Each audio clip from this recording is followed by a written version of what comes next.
Welcome to Intergenerational Politics, a podcast that makes politics engaging and relevant for all generations. This is Victor Shi, a freshman at UCLA and the youngest elected delegate for Joe Biden.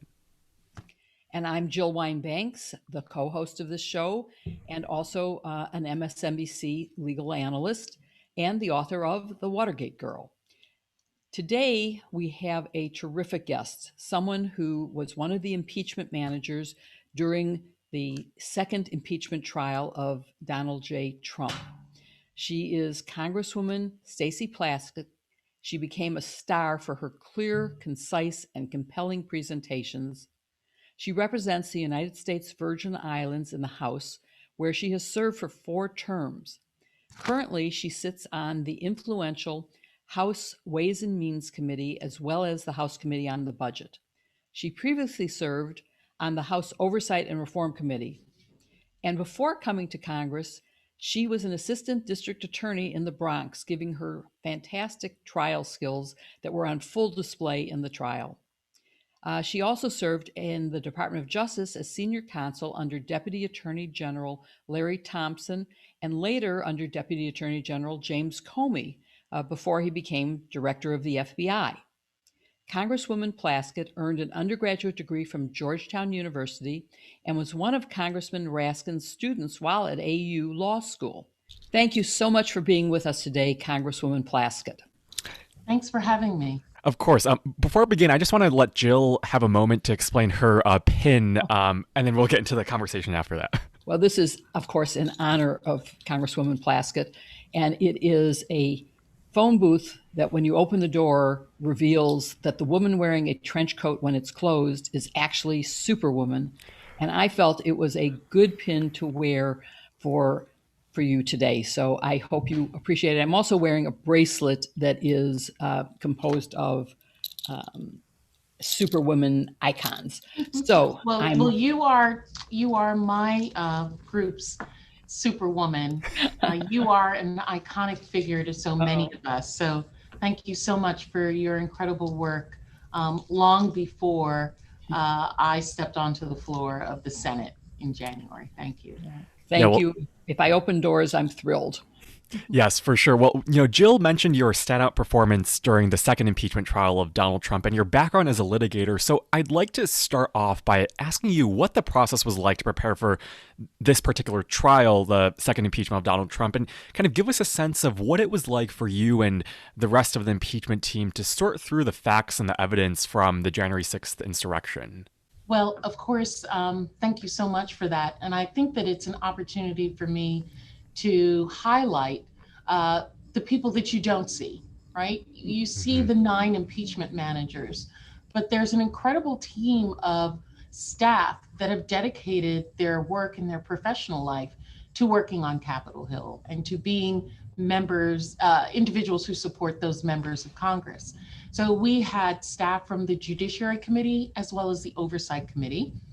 And then Barry Burke, who was the lead counsel, outside counsel, and he brought some members of his team as well. And I mention them because they sifted through thousands of hours of videos, thousands of hours, along with demonstrative evidence, what would be demonstrative evidence, social media, news clippings, posts from insurrectionists, posts of the president before his Twitter accounts and others were shut off, just to demonstrate the case that we had. And all of that evidence was available to us. Much more is still being revealed, but we realized at the time that we were named, we were preparing ourselves for a trial that could potentially happen before the president left office. It was our thought that this individual is an eminent threat and continues to be an eminent threat to our democracy, which is why you saw that article of impeachment being prepared, brought before the Judiciary Committee, the Rules Committee, and then brought to the floor as quickly as it did.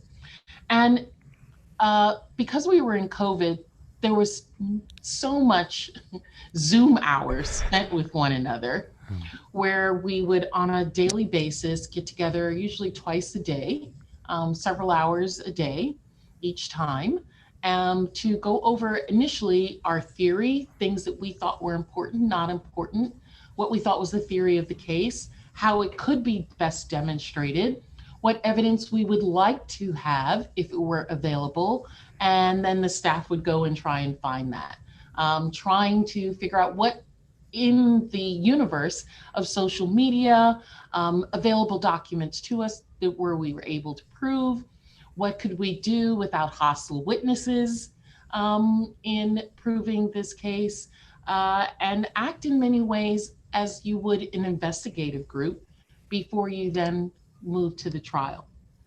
We also, after we came up with what we believed was a storyline, then creating who was going to be the ones that would argue each component. And here I have to give credit to Speaker Pelosi, who was the individual who named the 9 impeachment managers. And I think it's such an incredible credit to her to understand her caucus, to understand its members, their backgrounds, their pros and cons, their strengths and weaknesses, to come up with a group that ranged in age, in geography, even in ideology, who together really were a complete group to answer a lot of questions, with Jamie Raskin being a constitutional lawyer, to an individual like Madeline Dean, who had been an elected official in a state legislature in a state in which there was a dispute that the president had exerted pressure on. And so I think all of those were really important, and how we attempted to feed off of one another. For all of our non-lawyer and lawyer listeners, Speaker Pelosi did such a good job, and you can really feel the cohesion within that group. And I would just also like to mention that Congressman Raskin was your former professor as well when you were in law school, which also made it even more stunning. It's kind of crazy, right? And he always jokes and I try not to do it too often to remind him that I have more seniority than him in Congress, but I will pull rank periodically. But, he was, when he came to, my first year of law school was his first year teaching. And he was actually younger than quite a number of people that were in law school, just an incredible wunderkind, right? And he went about being the lead impeachment manager in the same way he did as a law professor, using Socratic method to question people's theories and ideas, teasing thoughts out of individuals, walking you through them so to determine the logic of it, dismissing those, collectively dismissing pieces that we didn't think were right, and really coming up with something that we felt not only 100 senators could agree to, but the American people would believe as well. Right. And you did such a good job with that. And, you also, you laid out for our audience so well about what the process was like preparing for this impeachment trial. And I'd just like to ask 2 follow-up questions, which is first, how did you narrow down the charges of, the impeachment? And then second, how important was it to rely on videos to show the public instead of relying on other mediums of communication? Great questions. There was great debate afterwards, and while we were in the trial, if maybe we should have done more articles. And hindsight, right, is 2020. But I think that what we were trying to do is, what is the crux of what happened? And if Americans could not agree that this was grounds for impeachment and removal of a president, what else could we have come up with that would be such that a president should be removed? There was some debate, and I don't know how you feel about this, the rest of you, but there was a thought of maybe we should have had a separate dereliction of duty article.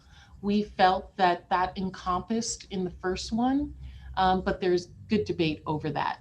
The second one, with regard to the evidence and videos, was, and I thought in some ways, I wasn't sure if we were always going to get away with it. Because if you look at some of the videos that we utilized, it was officers after the fact stating on camera what their experience was and their thoughts and their feelings. and there was no cross-examination.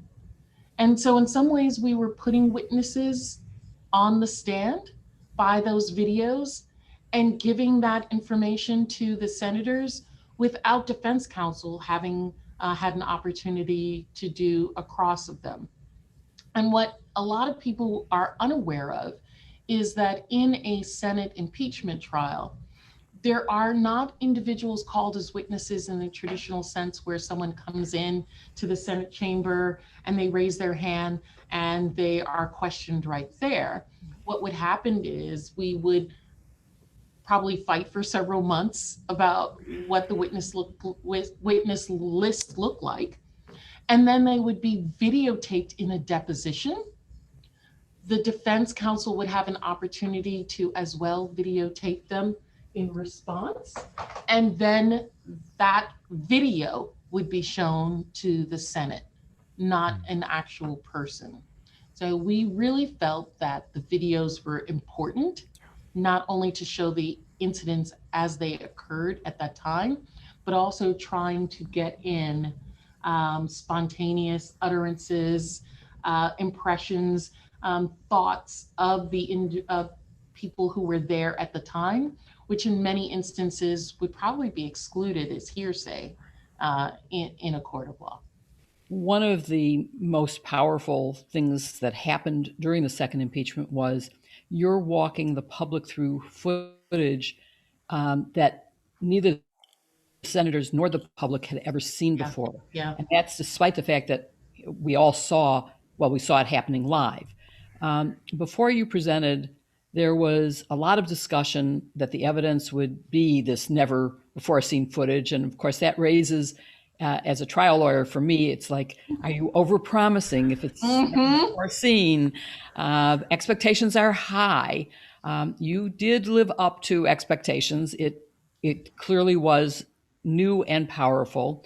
It exceeded expectations. But can you just sort of talk to our audience about what your intention was with this new footage and keeping it secret until you played it during the trial?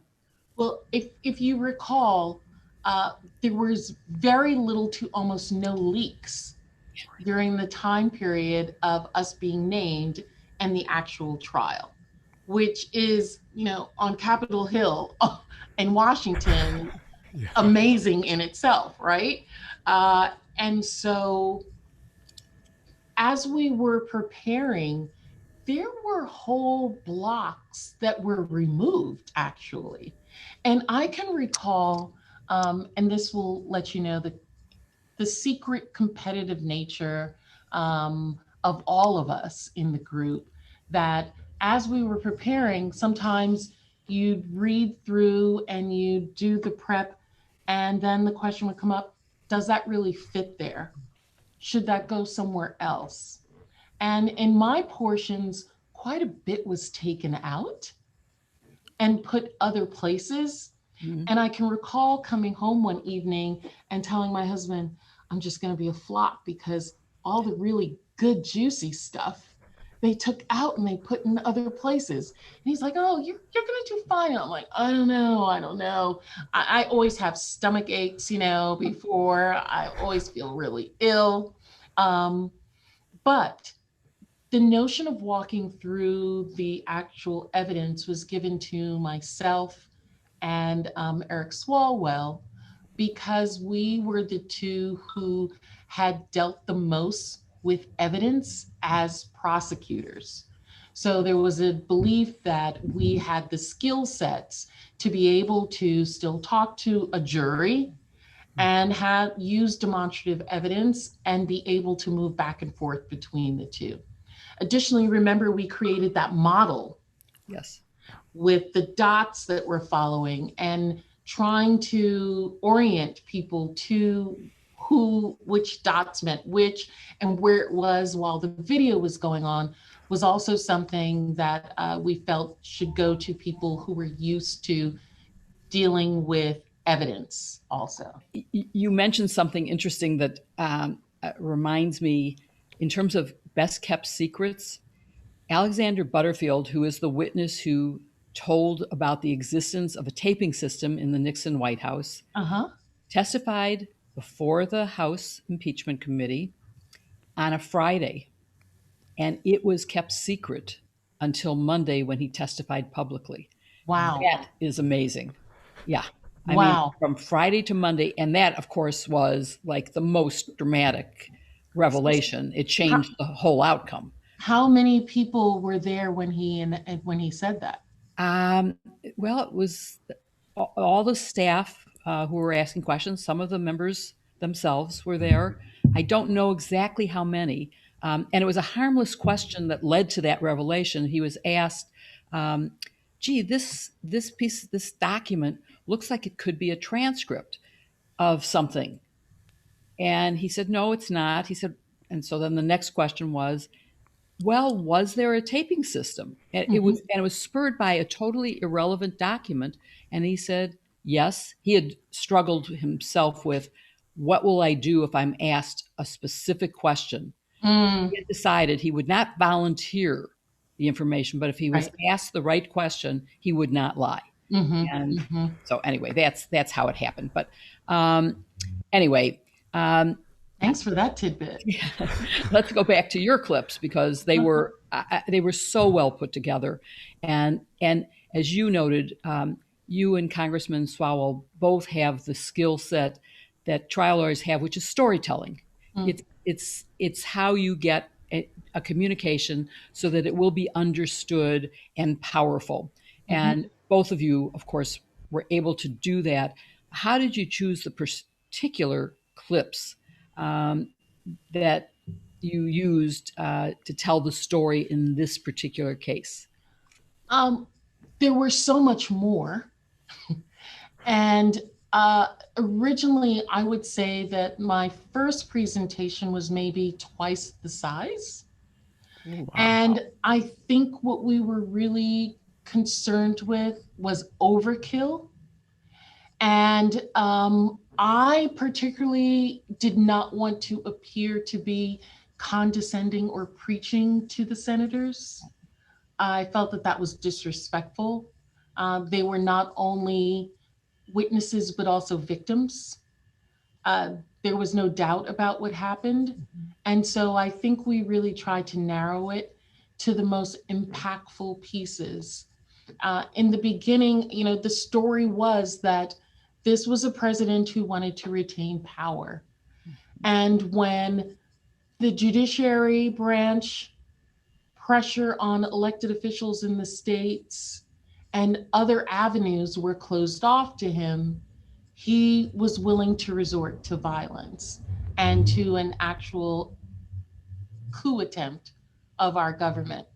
And so that was the story that we were trying to tell.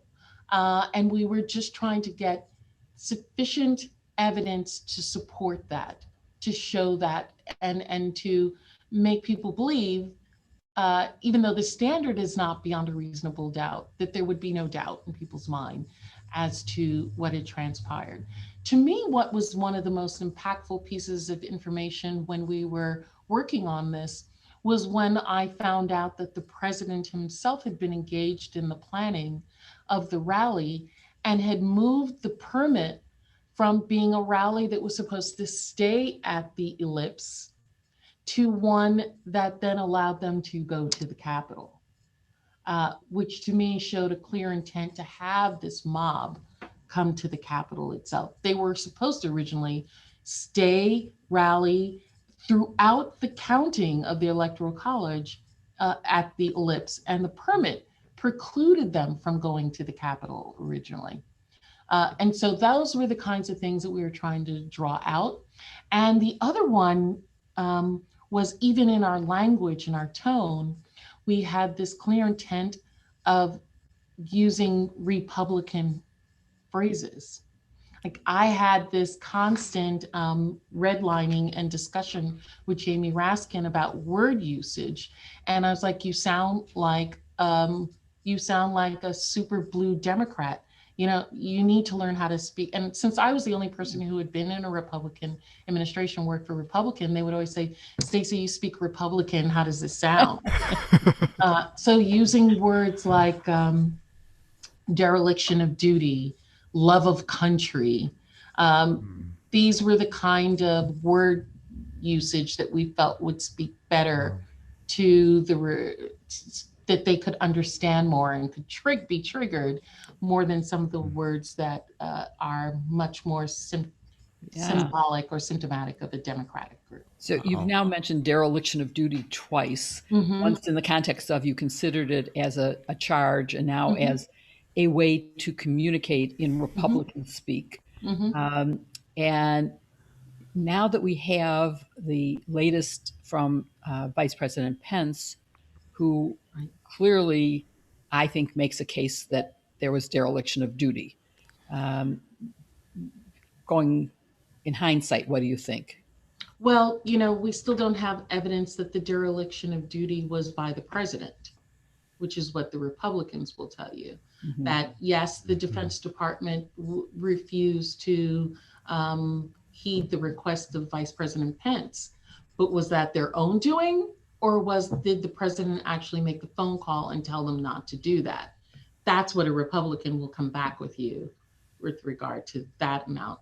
And to find that smoking gun where the president says, nobody make any phone calls and let the place burn down, I think will be one that will take many years for us to find if it's there. And you don't think it's enough?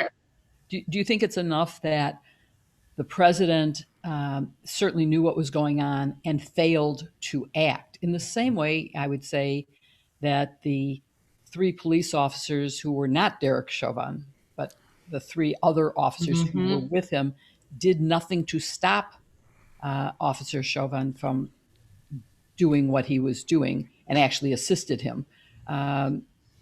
Sure, I think it's enough. I think it's sufficient.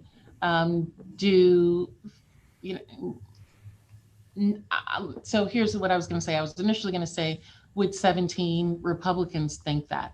Yeah. I think really the hurdle was much more than 17 Republicans, though. Yeah, I agree completely. And right. While you were giving your presentation, were you looking at the Republicans? Did you see any? The entire time. Action? And what did you see? Were they paying attention? Were they? I saw that, but for maybe 3 or 4, that they were intently listening. Wow. And that in a number of instances, they were nodding in agreement. In some instances, they actually broke down crying. Really? Tearing up. Republicans, not Democrats. And in each one of those examples, these were not members who voted to impeach, to convict. Yeah. All right. Well, your presentation did another thing in Republican speak, so to say, which was you based some of your legal arguments on a constitutional interpretation that Republicans love, which is originalism. And that means sticking to the words, the exact words of the Constitution and the intent as our founders meant it in an era when we didn't have all the things that we have today, video and everything else. Was that a deliberate effort to try to reach Republicans? Yes. It's also a theory that I believe in as well. Really? Okay. So tell us a little more about that then. I fear the stretch of our Constitution, for good or for bad. I think it's been stretched in ways that it was not intended to, for conservative purposes as well as for liberal purposes, in some ways. And so that concerns me. And I think that in the instance of the impeachment trial, one need not have to stretch the meaning of the Constitution to have found that this president was guilty. Interesting. And how hopeful were you that you would get to 67? You mentioned the 17 magical number. Right. Very. And people think that we're naive to think that way, but I don't think that you go into a battle or a trial thinking you're going to lose. Right. I think that you're definitely going to lose if you go into it in that way. I think our thought was that potentially we would have one of those Watergate moments where in the Judiciary Committee during the Watergate hearings, you see the Republicans shaking their head and in this conundrum where they know that they're going to have to go against their president and they love their country more than their party or their ideology. I mean, there was this prayer that that would happen. It did not. It did not. I shared your Pollyanna view. Can I say one other thing though about that? Oh, please, absolutely. Is that when I said we needed more than 17, and the reason I say that is that it's my theory. I mean, I don't have consensus among the group that this is in fact the case, that Mitch McConnell was hedging his bets throughout the entirety of, from the impeachment articles being drafted until the verdict came through. And remember that we did the impeachment articles in time to walk them over and begin the trial during the time period when Mitch McConnell was in fact the majority leader. And that delay then allowed an out for the Republicans to say that the president was no longer in office and therefore you cannot impeach a former president, which was what a lot of them held as the reason that they could not convict him, right? So I believe that Mitch McConnell wanted to give himself that, but I do believe that he wanted to convict the president.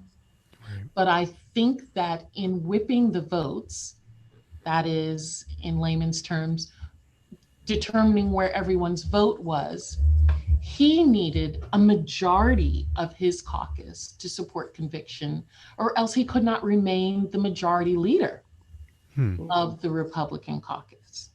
He cannot be someone convicting the president with 17 and the majority vote to not convict the president. He would have to have stepped down. He would be overthrown.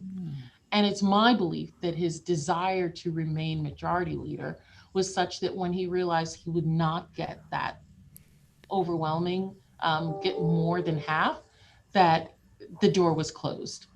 And so the entire time that he was listening, I mean, the intensity at which he was watching us and listening to the evidence it was kind of frightening how intense he was. And I think that was because he knew what we were saying was damning, but that was not much he could do. I had conversations with other Republican senators, which is always kind of strange, right? That you are presenting to jurors and then during lunch hour and in the corridors, they're talking to you about the case. They're like, oh, I like that piece, but I think you should go more into this. And I didn't like that. And I don't think you really necessarily made the case there.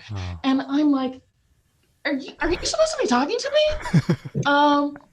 But it's a very different, the rules are very different. And I recall a conversation where someone was like, I believe, Stacey, that you've proven the case, but I'm not going to vote with you.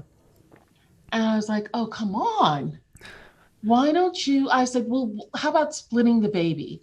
How about you vote to convict, but we only need a majority to disqualify. So then don't vote to disqualify.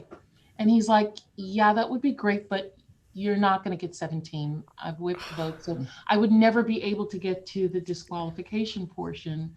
And I'd just be left to hang out to dry as one of maybe 10, 12, 13 who voted to convict the president.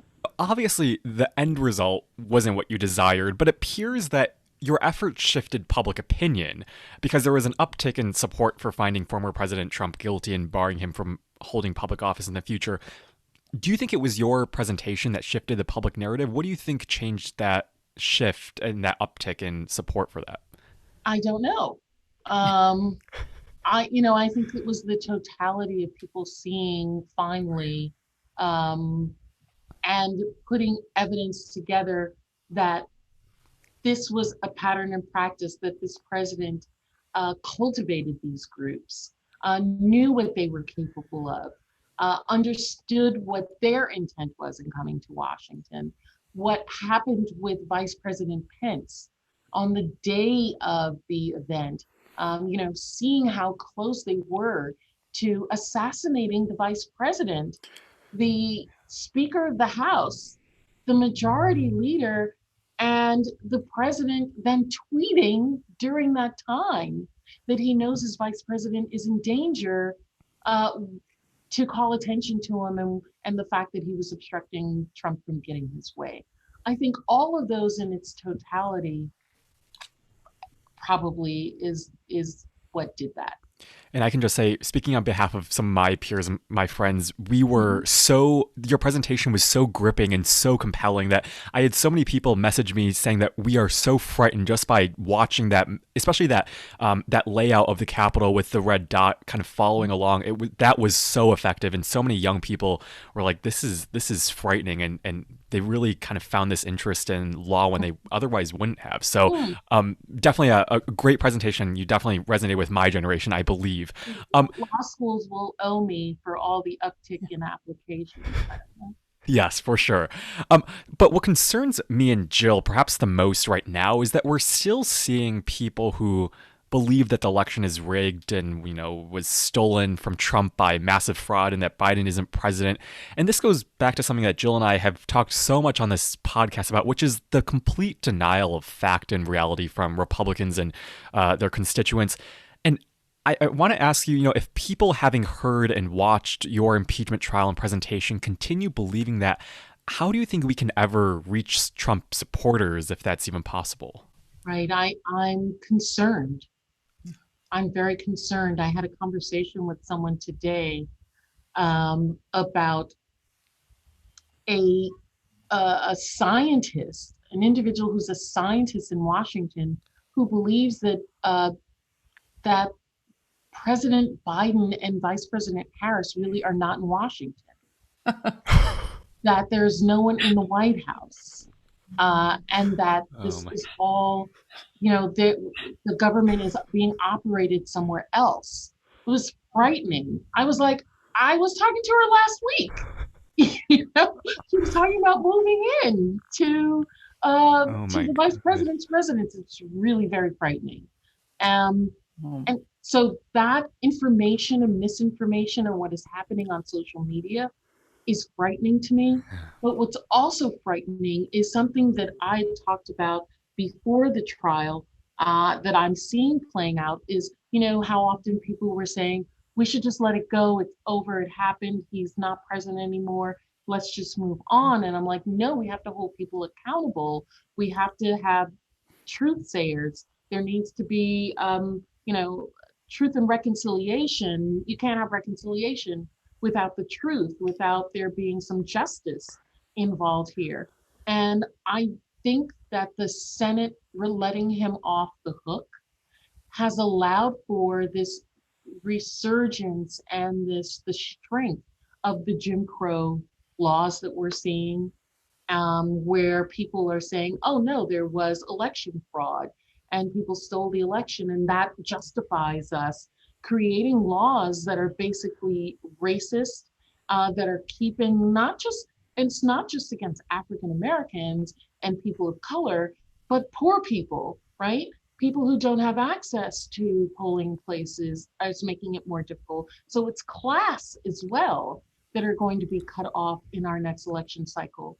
And so I've always thought, and I heard the phrase used like 2 weeks ago, that we are in a cold civil war, as opposed to an active battle with guns civil war.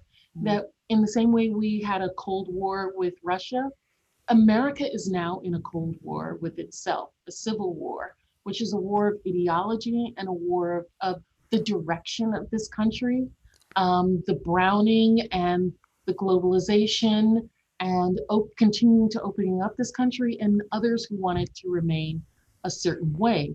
And we're seeing that in some of these laws that are coming forward. And I think because the president was not convicted, that has given them strength. You deal with so many people, from your constituents to just, your fans. And how do you talk with someone who disagrees with you, just for our audience who, they may encounter a Trump supporter or someone who doubts the election. How do you even talk with them? And when you talk to a Trump supporter, how do you get across to them? And, how do you, what happens when they have no factual predicate in their opinion? Yeah, it's difficult, right? Because you're trying to present them with facts, and they're presenting you with TikTok and YouTube videos by individuals who, like, just think about COVID, just thinking about vaccinations. I had a conversation with someone, and I know this may be a little mean on my part, who was like, they're going to take your DNA. If I give them the vaccine shot, they're going to take my DNA. And I was like, sweetheart, nobody wants your DNA. Nobody's interested in that. But those are the kinds of things that you're fighting on a regular basis with people.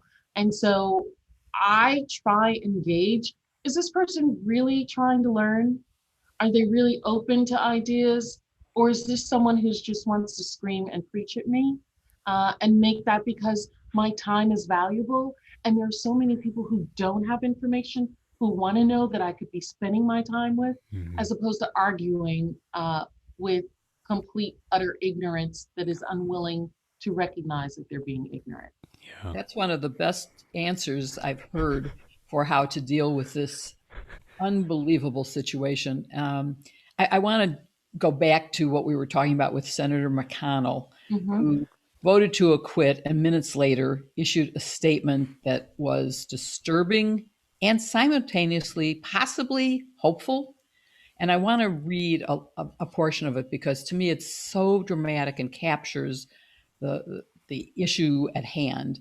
He said, and I'm quoting him, "There's no question, none, that President Trump is practically and morally responsible for provoking the events of the day. The leader of the free world cannot spend weeks thundering that shadowy forces are stealing our country and then feign surprise when people believe him and do reckless things."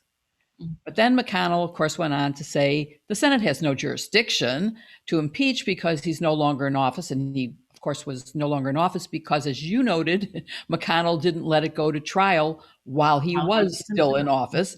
But he then concluded with the best lines of all. He said, "But he is still liable to be tried and punished in the ordinary tribunals of justice," and continued by saying, "Put another way, in the language of today, President Trump is still liable for everything he did while he was in office as an ordinary citizen, unless the statute of limitations is run. He is still liable for everything he did while in office. He didn't get away with anything yet."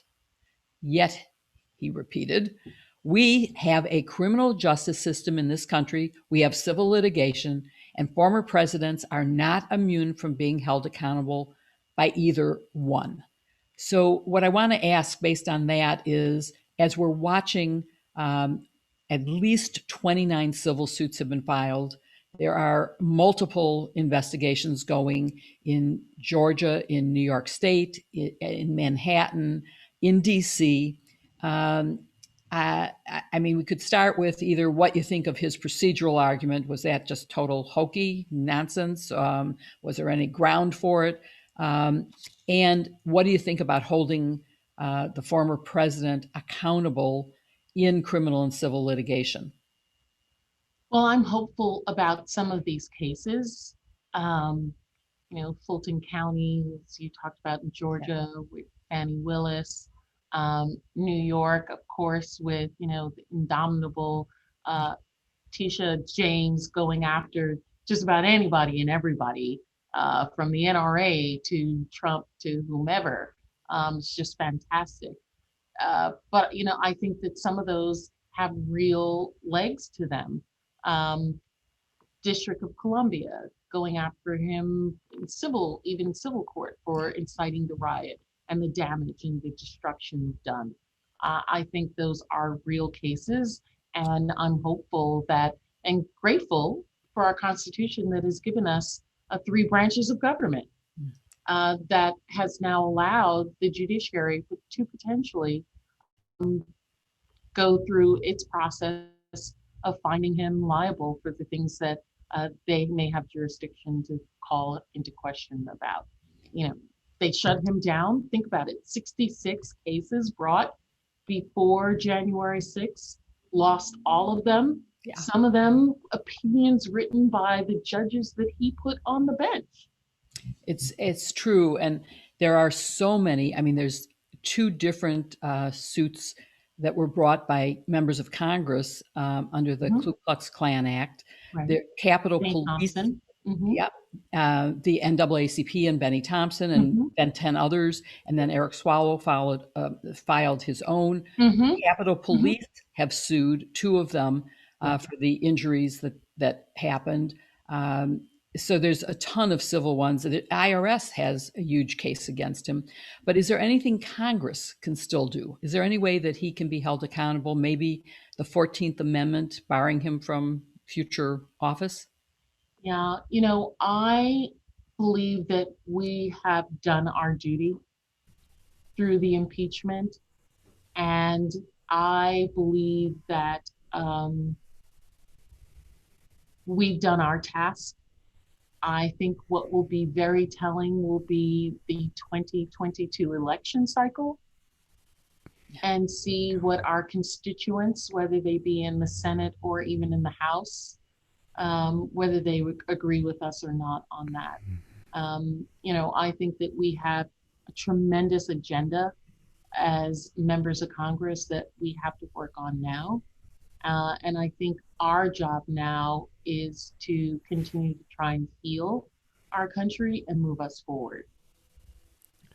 So again, we're running out of time, and so we have to have you back as a guest again, because yes. I want to ask you. Where are you located, Jill? I'm in Evanston, and Victor is just a few miles, maybe 15 miles west of Evanston. He's actually a student at UCLA. Yes. But because there's no classes, he's doing it from his doing bed. it from home. Yeah. So hopefully next year he'll be at school, but we'll be continuing to do this. But maybe Victor likes his usual last question.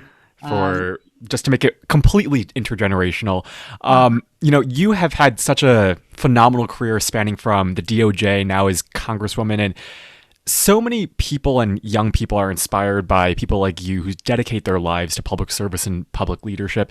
What advice do you have for those who may be thinking of that line of work? You know, I do definitely believe it's a calling.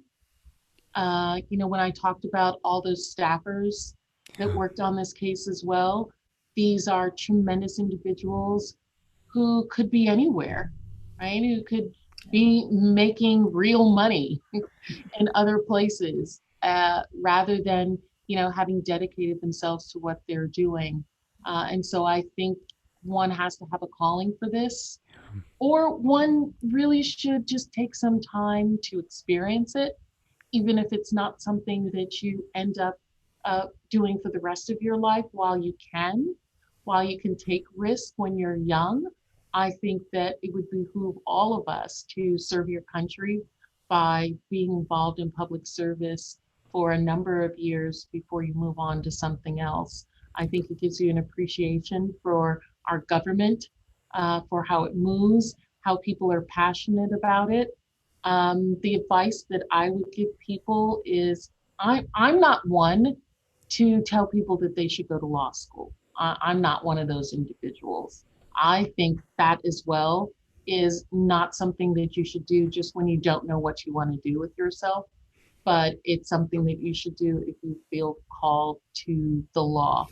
I, as you know, just so your viewers know, went to undergrad. I was at Georgetown's Foreign Service School, and my undergraduate degree is in history and diplomacy.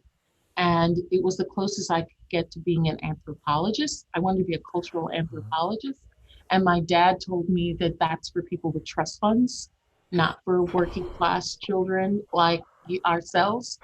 And so I thought, well, diplomatic corps, you know, you're studying people, you're reviewing cultures, I'll do that. And I still am very passionate about history, but I know that when I went to law school, Although it's one of the most difficult things that I did, I knew that I was where I was supposed to be. Mm-hmm. I loved law school. I loved the law.